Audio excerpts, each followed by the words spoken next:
بسم اللہ الرحمن الرحیم یا ایھا الذین آمنوا اذکروا نعمت اللہ علیکم، اے ایمان والو اللہ کی نعمت کو یاد کرو جو تم پر ہوئی۔ کون سی نعمت؟ اس میں جنگ کا ذکر ہے۔ ہوا یہ تھا کہ نبی صلی اللہ علیہ وسلم نے بنو نضیر، ایک یہودیوں کا قبیلہ، یہودیوں کے دو بڑے مشہور قبیلے تھے، ایک بنو نضیر، نضیر بھی پڑھا گیا ہے، اور ایک بنو قریظہ۔ تو بنو نضیر اور بنو قریظہ یہ دو مشہور قبیلے تھے۔ ان سے نبی صلی اللہ علیہ وسلم کا ایگریمنٹ ہوا تھا کہ تم ہمارے خلاف کسی کی مدد نہیں کرو گے اور ہم سے جنگ بھی نہیں کرو گے، تو اس لیے نہ ہم تمہیں کچھ کہیں گے، تم آرام سے رہو۔ تو بنو نضیر نے پہلے معاہدے کی خلاف ورزی کی، تو نبی صلی اللہ علیہ وسلم نے اس معاہدے کی خلاف ورزی پر ان کو مدینہ سے جلا وطن کر دیا۔ جب ان کو جلا وطن کیا تو جلا وطن ہونے کے بعد یہ عرب کے مختلف قبائل کو بھڑکاتے رہے کہ بھئی مسلمانوں پر حملہ کرو مدینہ میں۔ تو 4 یا 5 ہجری میں عرب کے مختلف قبائل جمع ہوئے، جن میں لوگوں کی تعداد تقریباً 10,000 تھی، اور اس وقت مدینہ میں جو مسلمان تھے لڑنے کے قابل وہ 3,000 تھے۔ تو 10,000 لوگ مدینہ کے چاروں طرف سے انہوں نے ارادہ کیا کہ مدینہ پہ ہم حملہ کریں گے، یعنی جہاں جہاں سے بھی ان کو نظر آیا مدینہ کے اندر ہم گھس سکتے ہیں، اونچی جگہ تھی یا نشیبی جگہ تھی، تو چاروں طرف سے مل کے ہم ایک دفعہ مدینہ پہ حملہ کر لیتے ہیں۔ اس میں مشرکین مکہ بھی شامل تھے اور بھی دائیں بائیں کے قبائل تھے۔ نبی صلی اللہ علیہ وسلم نے اور عرب نے ایسی جنگ پہلے کبھی دیکھی نہیں تھی کہ چاروں طرف سے جب کوئی حملہ کرے تو ہم کیا کر سکتے ہیں، ظاہر ہے سب سے تو بیک وقت نہیں لڑا جا سکتا۔ تو آپ صلی اللہ علیہ وسلم نے مشورے کے لیے صحابہ کرام کو بلایا، اور حضرت سلمان فارسی رضی اللہ تعالیٰ عنہ جو فارس کے تھے، انہوں نے مشورہ دیا کہ یا رسول اللہ، ہمارے ہاں فارس میں، ایران میں جب کوئی ایسی جنگ ہوتی ہے تو ہم دشمن کو روکنے کے لیے خندقیں کھودتے ہیں بڑی بڑی، تاکہ ان کے گھوڑے جو ہے وہ خندق کو کراس نہ کر سکیں، ان کے لوگ کراس نہ کر سکیں۔ کام بہت زیادہ مشکل کام تھا یہ، کیونکہ اتنی بڑے پیمانے پر خندقیں کھودنا کہ جہاں جہاں بھی مدینہ میں خطرہ ہو کہ دشمن آ سکتا ہے، یہ آسان کام نہیں تھا۔ لیکن مسلمانوں کے پاس دشمن کے شر سے بچنے کے لیے اس کے علاوہ کوئی آپشن بھی نہیں تھا۔ اللہ تعالیٰ کا اصول ہے کہ تم سے جو ہو سکتا ہے تم کرو، پھر میں آسمانی مدد بھیجوں گا۔ کوئی آپشن نہیں تھا، ورنہ یہ تھا کہ وہ 10,000 کا مقابلہ 3,000 کیسے کریں گے۔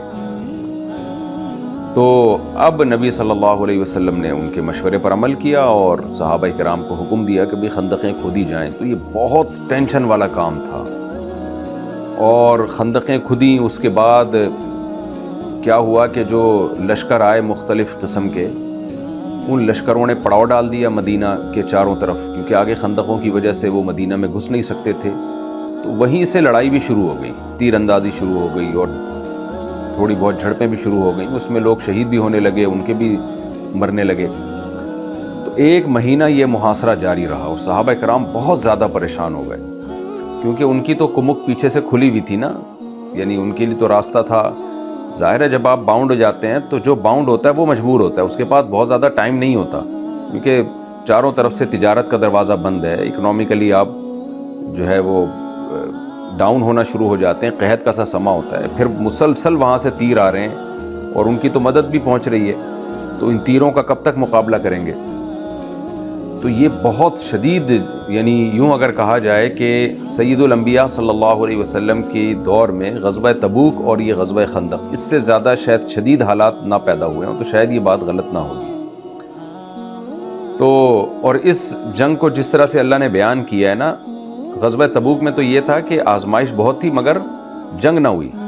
یہاں تو جنگ بھی ہوئی ہے، یعنی جھڑپیں بھی ہوئی ہیں، اور اس کو جس طرح سے اللہ نے اس جنگ کو قرآن میں بیان کیا ہے، شاید کسی اور جنگ کو اللہ نے اس طرح سے بیان نہیں کیا، یعنی اتنی سختی تھی اس جنگ میں۔ 1 مہینہ محاصرہ رہا مشرکین مکہ کا۔ اس کے بعد ہوا یہ کہ اللہ کی طرف سے آندھی آئی، طوفان آیا، اور وہ لوگ پھر اس آندھی طوفان میں ٹھہر نہیں سکے۔ مٹی ریت اتنی اڑی ہے اور ان کی آنکھوں میں جا رہی تھی، اور کیچڑ بن گیا، آندھی ریت کی وجہ سے وہ قدم وہاں ان کے خیمے اکھڑ گئے جس میں وہ رہ رہے تھے۔ بالآخر 1 مہینہ تھک ہار کے وہ واپس چلے گئے۔ تو اس جنگ کو، اس صورت کو غزوہ خندق بھی کہا جاتا ہے، اس لیے کہ اس میں غزوہ خندق کا بیان ہے۔ غزوہ احزاب بھی کہا جاتا ہے، حزب کہتے ہیں لشکر کو، احزاب اس کی جمع، کیونکہ بہت سارے لشکروں نے مل کے حملہ کیا تھا اور اس میں بہت زیادہ مسلمانوں کو آزمایا گیا۔ اور آپ کو پتہ ہے جب بھی بڑی جنگ ہوتی ہے، بڑی آزمائش ہوتی ہے، تو منافقین کی پول پٹیاں کھلتی ہیں اس میں، اور منافقین نے جو پروپیگنڈا کیا تھا نا، وہ بھی بہت زیادہ تھا اس جنگ میں۔ تو اللہ نے ان تمام پروپیگنڈے کو بھی بیان کیا ہے اور مسلمانوں کو خوشخبری بھی دی ہے کہ اللہ آپ کے لیے فتوحات کا دروازہ کھولے گا۔ اس میں بہت زیادہ آزمائش تھی۔ اسی جنگ میں نبی صلی اللہ علیہ وسلم نے صحابہ کو خوشخبری دی، جب آپ کھدائی کر رہے تھے اور پتھر پہ کلہاڑی، وہ گیتی لگی، جو کدال ہوتا ہے وہ لگا ہے، تو چنگاری اڑی، آپ نے فرمایا مجھے فارس اور کسرا کے خزانے اور کنگن جو ہے نظر آ رہے ہیں۔ منافقین ایسی باتوں پہ مذاق اڑاتے تھے کہ ادھر ہمارا حال کیا ہوا ہے، اور ادھر جو ہے نا محمد صلی اللہ علیہ وسلم یا مسلمان یہ باتیں کر رہے ہیں کہ روم اور فارس فتح کریں گے، یعنی ہم اپنے مدینہ کا دفاع تو کر نہیں سکتے اور باتیں روم اور فارس کی سپر طاقتوں کی ہو رہی ہیں۔ یہی وہ جنگ تھی جس میں بھوک سے صحابہ بے انتہا نڈھال ہو گئے تھے اور پیٹ پہ پتھر باندھے ہوئے تھے، اور نبی صلی اللہ علیہ وسلم نے اپنے پیٹ پہ 2 پتھر باندھے ہوئے تھے۔ تو بہت زیادہ شدید لڑائی تھی، اسی کا اللہ نے یہاں پر تذکرہ کیا۔ اور اس میں منافقین نے نبی صلی اللہ علیہ وسلم کو زبانی باتوں سے بہت زیادہ اذیت پہنچائی ہے، یعنی طعنے اور طنز نہ، کیونکہ ایک طرف جب آپ آزمائش میں ہوتے ہیں اور پھر وہ لوگ جو آپ کا ہونے کا دعویٰ کرتے ہیں وہی جا کے جڑیں کاٹنا شروع کر دیں، یہ کیا جنگ ہے، اس میں ہم تو پہلے ہی منع کرتے تھے کہ یہ کوئی لڑنے کا موقع نہیں ہے، اور یہ کوئی فتوحات کی باتیں تو فضول باتیں ہیں معاذ اللہ۔ تو اس سے انسان، یعنی ایسا موقع جس میں انسان کو موٹیویشن چاہیے اور الٹا آپ حوصلہ شکنی شروع کر دیں تو انسان بہت زیادہ غمزدہ ہوتا ہے۔ اس لیے اللہ تعالیٰ نے جو لوگ پیغمبر کو تکلیف دیتے ہیں یا عام مومنین کو تکلیف دیتے ہیں ان کی وعیدیں بھی بیان کی ہیں اسی واقعات میں۔ ہم شروع کرتے ہیں یا ایھا الذین آمنوا۔ اچھا، ہوا یہ تھا کہ اس جنگ میں بنو نذیر تھے جنہوں نے چاروں طرف سے مشرکین مکہ کو نا جمع کروایا، یعنی ان کو بھڑکایا کہ مدینہ پہ چڑھائی کرو۔ اچھا، اب بنو قریظہ سے بھی ایگریمنٹ ہوا تھا کہ ہمارے خلاف کسی کی مدد نہیں کرنی آپ نے۔ بنو قریظہ نے جب یہ دیکھا کہ یہاں سے چاروں طرف جو ہے مشرکین نے گھیر لیا اور اب مسلمانوں کی خیر نہیں ہے، کیونکہ اسباب کی دنیا میں تو لگ یہ نہیں رہا تھا کہ مسلمان فتح کر پائیں گے، اتنے بڑے لشکر جو چاروں طرف سے حملہ آور ہو، کون روک سکتا ہے ان کو؟ تو یہ موقع دیکھ کے بنو قریظہ نے بھی معاہدہ توڑ دیا، اور معاہدہ توڑ کر مشرکین مکہ کا اس جنگ میں ساتھ دیا انہوں نے۔ لیکن اللہ نے مسلمانوں کو فتح عطا فرمائی۔ فتح اس معنی میں کہ جو مشرکین جو کرنے آئے تھے وہ کر نہیں سکے اور واپس چلے گئے۔ پھر آپ صلی اللہ علیہ وسلم جیسے ہی فارغ ہوئے نا اس جنگ سے، جب آپ کو اطمینان ہو گیا کہ مشرکین جا چکے ہیں، تو آپ نے بنو قریظہ پر چڑھائی کا حکم دے دیا کہ بھئی ان لوگوں نے معاہدے کی خلاف ورزی کی، اب ہم ان کو نہیں چھوڑیں گے۔ اور پھر آپ صلی اللہ علیہ وسلم نے ان کے قلعے کا محاصرہ کیا۔ یہ لوگ قلعے میں بند ہو گئے، ان کو ڈر گئے مسلمانوں سے، یہ قلعے میں بند ہو گئے۔ آپ نے محاصرہ کیا، کئی دن تک محاصرہ رہا۔ بالآخر پھر یہ بنو قریظہ کے لوگ محاصرے میں تنگ آ گئے۔ ان کی تو اللہ نے مدد نہیں کی کہ آندھی طوفان کے ذریعے، یہ تنگ آ گئے، کب تک انسان محاصرہ برداشت کرتا ہے۔ پھر انہوں نے اپنے ہتھیار ڈال دیے اور گرفتاری دے دی۔ تو کچھوں کو نبی صلی اللہ علیہ وسلم نے قتل کر دیا اور کچھ کو گرفتار کر دیا، اس کا بھی تذکرہ اس میں۔ اب ہم چلتے ہیں آگے کی طرف۔ اچھا، اس کے بعد پھر نبی صلی اللہ علیہ وسلم نے خیبر کا رخ کیا، بنو نذیر کی طرف، کہ ان کو تو جلا وطن کیا تھا، قتل نہیں کیا تھا، لیکن پھر ارادہ کیا نبی صلی اللہ علیہ وسلم نے ان پہ چڑھائی کا۔ یا ایھا الذین آمنوا۔ اچھا، یہ واقعہ ہوا ہے 4 یا 5 ہجری میں، بعض مورخین 5 ہجری بیان کرتے ہیں اور بعض 4 ہجری، مشہور یہ ہے کہ 5 ہجری، یعنی غزوہ احد کے بعد جو دوسری بڑی لڑائی ہے وہ غزوہ خندق کی ہے۔ پہلے غزوہ بدر تھی، پھر اس کے بعد غزوہ احد، یہ بڑی لڑائیوں کی بات کر رہا ہوں۔ جو سب سے پہلی بڑی لڑائی ہوئی ہے مشرکین سے وہ غزوہ بدر تھی 2 ہجری میں، پھر اس کے بعد غزوہ خندق ہوئی ہے 3 ہجری میں، اور پھر 4 یا 5 2، یعنی پہلے غزوہ بدر ہوئی ہے، پھر اس کے بعد غزوہ احد ہوئی ہے، احد، اس کے بعد پھر یہ غزوہ خندق ہوئی ہے۔ ان تینوں لڑائیوں میں مشرکین نے پہل کی ہے،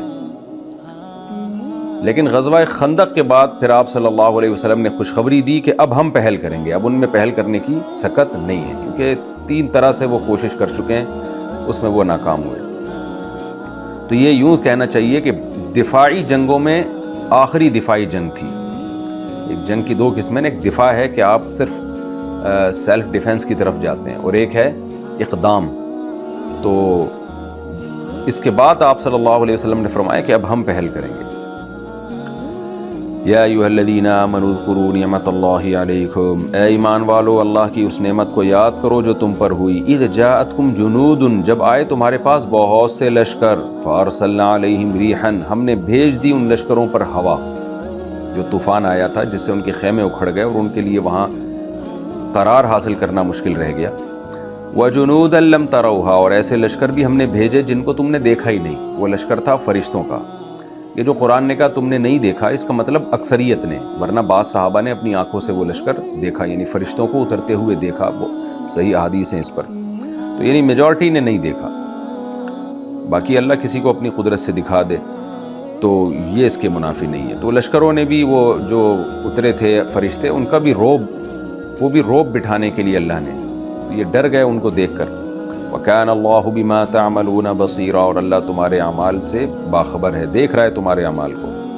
اِذْ جَاءُكُم مِّن فَوْقِكُم، جب وہ لشکر آئے، من فوقکم تمہارے اوپر سے بھی، وَمِنْ أَسْفَلَ مِنْكُمْ اور تمہارے نشیبی جگہوں سے بھی. نیچے سے کا مطلب نشیبی جگہوں سے بھی اور اوپر کے علاقوں سے بھی داخل ہونے کی کوشش کی. وَإِذْ زَاغَتِ الْأَبْصَارُ اور جب نگاہیں ٹیڑھی ہو گئیں یعنی خوف کے مارے. وَبَلَغَتِ الْقُلُوبُ الْحَنَاجِرَ اور دل اچھل کر یعنی میں نے بتایا تھا نا، اس کا با محاورہ ترجمہ ہوگا کہ کلیجے منہ کو آ گئے، یعنی خوف سے دل اچھل کے حلق میں آ گئے. تو یہ وَتَظُنُّونَ بِاللَّهِ الظُّنُونَ، اور تم اللہ کے بارے میں گمان کرنے لگے، بہت سارے وسوسے آنے لگے تمہیں. یہاں کسی کو اشکال ہو سکتا ہے کہ کیا صحابہ کرام موت سے ڈر گئے اور ایمان والوں کی یہ حالت ہو گئی؟ تو دیکھیں یہ چیز طبعی ہے. آپ کا ایمان کتنا ہی مضبوط ہو، آپ جنت کے کتنے ہی مشتاق ہوں، لیکن انسان طبعی چیزوں سے خوف کھاتا ہے. یہ انسان کی نیچر ہے. تو اللہ تعالیٰ اہل اسلام کی حالت بیان کر رہے ہیں کہ خوف کی یہ حالت ہو گئی کہ نگاہیں جو ہے وہ خوف کے مارے اوپر ہو گئیں اور دل اچھل کے سینوں میں آ گئے اور اللہ کے بارے میں وسوسے پیدا ہونا شروع ہو گئے. تو یہ سب چیزیں نیچرل ہیں، یہ طبعی ہیں. اس کا ایمان کی کمی یا طاقت سے کوئی تعلق نہیں ہے.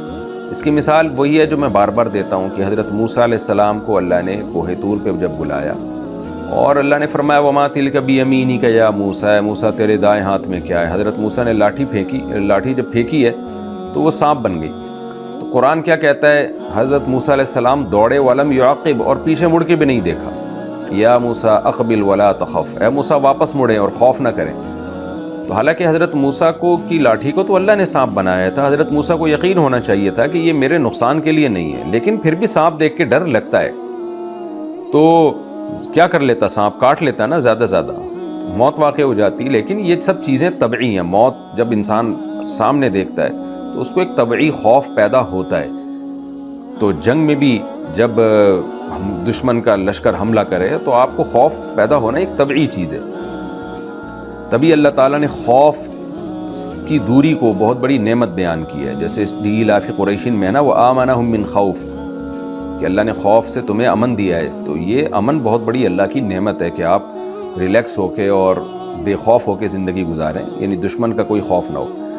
تو یہ اللہ کی طرف سے آزمائش تھی. اور ویسے بھی اگر یہ خوف نہ ہوتا اور یہ ٹینشن نہ ہوتی تو پھر جہاد میں آزمائش کس بات کی تھی؟ پھر ثواب کس بات کا ملتا؟ جہاد میں ثواب ملتا ہی اسی چیز کا ہے کہ آپ پر خوف بھی ہوتا ہے، گرفتاری کا خوف، تکلیف کا خوف، موت کا خوف. تو یہ سب چیزیں طبعی چیزیں ہیں. تو یہاں پر یہ بہت زیادہ خوف تھا کیونکہ اتنے بڑے لشکر کو پہلے ان لوگوں نے کبھی دیکھا نہیں تھا اور چاروں طرف سے کوئی حملہ کرے یہ تصور بھی نہیں تھا. تو اس لیے اللہ نے فرمایا کہ اے ایمان والو اللہ کی نعمت کو یاد کرو جب تم پہ لشکروں نے حملہ کیا، یعنی لشکروں نے چاروں طرف سے تمہاری طرف آئے، ہم نے ان پر ہوا اور ایسے لشکر بھیجے جن کو تم نے دیکھا نہیں، اور اللہ تمہارے اعمال سے باخبر ہے. جب وہ لشکر ہر طرف سے آئے اور آنکھیں جو ہے تمہاری ٹیڑھی ہو گئیں اور دل اچھل کے سینوں میں آ گئے، حلق میں آ گئے، اور تم اللہ کے بارے میں گمان کرنے لگے. اللہ کے بارے میں گمان کا مطلب کیا ہے؟ یہ بھی ایک طبعی چیز ہے. اللہ تعالیٰ نے مسلمانوں سے فتوحات کے وعدے کیے تھے. تو جب یہ منظر صحابہ کرام نے دیکھا تو اہل ایمان کے دل میں بھی وسوسے آنا شروع ہو گئے کہ پتہ نہیں اللہ نے جو ہم سے وعدے کیے اللہ پورے کرے گا کہ بھی نہیں کرے گا. تو یہ وسوسہ جو ہے یہ ایمان کے منافی نہیں ہے، یہ کسی کو بھی آ سکتا ہے جب تک کہ اس وسوسے کے تقاضے پر عمل نہ ہو۔ مثال کے طور پر وسوسہ آ رہا ہے کہ بھائی اللہ نے مجھے اتنی آزمائش میں ڈال دیا، اب اسباب کے لحاظ سے تو اب ہماری شکست ہے یقیناً، اتنے سارے لوگوں نے چاروں طرف سے حملہ کیا، ہم کیسے ان کو بچا سکتے ہیں اپنے آپ کو، اور یہ تو محاصرہ چھوڑ ہی نہیں رہے ہیں، تو ہمیں کھانا پینا ہے، تجارت کرنی ہے، گھر میں بیوی بچوں کو پالنا ہے، ہم تو بھوک اور پیاس سے ہلاک ہو جائیں گے یہاں پہ۔ تو ایک مہینہ کوئی کم مدت تو نہیں ہوتی، تو ایک مہینہ بہت بڑی ٹینشن ہے، لیکن مدد نہیں آ رہی اللہ کی، اور بھوک اور پیاس سے حالت خراب ہوتی جا رہی ہے، اور تجارتیں جو تجارتی قافلے جایا کرتے تھے آیا کرتے تھے، سارا نظام ہی درہم بھرم ہو گیا ہے۔ تو ایسے موقع پہ یہ وسوسہ آنا کہ اللہ نے جو ہم سے وعدے کیے ہیں اللہ پورے کرے گا کہ نہیں کرے گا، تو یہ چیز بھی ایک طبعی چیز ہے، یہ وسوسہ آ سکتا ہے کسی کو، اسی کو ظنون سے بہت سارے گمان آنے لگے۔ ہاں جب اس وسوسے کے تقاضے پر عمل ہوتا ہے نا پھر یہ ناجائز ہے۔ تقاضا کیا ہے کہ وسوسہ آ رہا ہے کہ پتہ نہیں اللہ مدد کرے گا نہیں کرے گا، اور یہ سوچ کر آپ میدان جنگ سے بھاگ گئے کہ بھئی اللہ نے جو وعدے کیے تھے وہ لگتا نہیں ہے کہ پورے ہوں گے، تو اگر بھاگ گئے تو پھر اس کا مطلب اب یہ وسوسہ نہیں ہے، اب آپ کو یہ یقین ہے، یہ غالب گمان ہے، تو غالب گمان بھی حرام ہے اور یقین تو ویسے ہی حرام ہے، تو اللہ کے بارے میں برا سوچنا یہ ناجائز اور حرام ہے۔ تو وسوسے کے حد تک جب تک ہو تو اس میں کوئی حرج نہیں ہے۔ اسی سے یہ بھی ثابت ہو گیا کہ بعض لوگوں کو بیٹھے بیٹھے اسلام کے بارے میں وسوسے آنا شروع ہو جاتے ہیں، پتہ نہیں اسلام برحق مذہب ہے یا نہیں، تو حدیث میں یہ بات بہت مضمونی بہت وضاحت سے بیان ہوا ہے کہ اس سے کوئی فرق نہیں پڑتا، اس سے کوئی گناہ نہیں ہوتا، ان کو آنے دو، یہ خود ہی ختم ہو جائیں گے۔ اس لیے اللہ نے فرمایا، لیکن اس سے یہ بات بہرحال ثابت ہوتی ہے کہ جنگ کی شدت کتنی سخت تھی کہ اہل ایمان کے دلوں میں بھی وسوسے پیدا ہونا شروع ہو گئے۔ آگے اللہ فرماتے ہیں ہنالک ابتلی المؤمنون، یہ وہ موقع تھا جب مومنین کو آزمایا گیا۔ یہ ہنالک کا لفظ بڑا مزیدار ہے، یہاں پہ ہنالک کہتے ہیں یہ اشارہ کر کے نا، اللہ کہتے ہیں یہ ہے وہ مقام، ہنالک یہ ہے ابتلی المؤمنون جہاں مومنین کو آزمایا گیا، اس کو کہتے ہیں آزمائش، یعنی اللہ خود بتا رہے ہیں کہ میں نے صحابہ کو کیسا آزمایا ہے، تو اللہ کہتے ہیں یہ ہے وہ موقع جب یہ کنڈیشن ہو کہ اللہ کے بارے میں بھی وسوسے آنا شروع ہو جائیں اتنے تگڑے ایمان والوں کو، اور آنکھیں خوف سے چکرانے لگیں اور دل خوف سے اچھل کے حلق میں آ جائیں، یہ ہے وہ موقع جہاں مسلمانوں کو ہم نے آزمایا تھا۔ اس میں صحابہ کی بھی فضیلت ہے کہ کل کوئی بدبخت اٹھ کے کسی صحابی کے خلاف کوئی بات کرے تو اللہ بتائیں کہ تم نے کہاں سے آزمائشیں دیکھی ہیں۔ آزمائش تو وہ تھی جو اللہ نے یہاں غزوہ احزاب میں آزمائش میں ڈالا، جس کو اللہ کہہ رہے ہیں یہ ہے آزمائش، اس کو آزمائش کہتے ہیں، جس میں صحابہ کو ڈالا گیا۔ تو آج ہر پاگل سے پاگل اٹھ کے صحابہ کے کلام کے خلاف کچھ نہ کچھ تاریخی روایتیں دیکھ کر فضول بکواسات کرنا شروع کر دیتا ہے۔ تو اس لیے اللہ نے فرمایا یہ ہے وہ موقع، یعنی تمہیں کیا پتہ آزمائش کسے کہتے ہیں، تم نے کیا آزمائشیں دیکھی ہیں، اس کو کہتے ہیں آزمائش۔ مومنون، اللہ نے مومنین کو آزمایا، وَزُلْزِلُوا زِلْزَالًا شَدِيدًا، اور ان کو ہلایا گیا، یعنی بھونچال میں ڈالا گیا، ان کو ہلایا گیا، زلزالاً شدیدا، جھنجھوڑا گیا، ان کو بہت شدید طریقے سے جھنجھوڑنا، یعنی ہلا کر رکھ دیا اس آزمائش نے ان کو۔ ظاہر ہے ایسے موقع پہ منافقین کہاں آزمائش میں کامیاب ہونے تھے، تو اللہ نے آگے پہلے مومنین کا ذکر کیا جن کی یہ حالت، اب اللہ منافقین کا تذکرہ کر رہے ہیں۔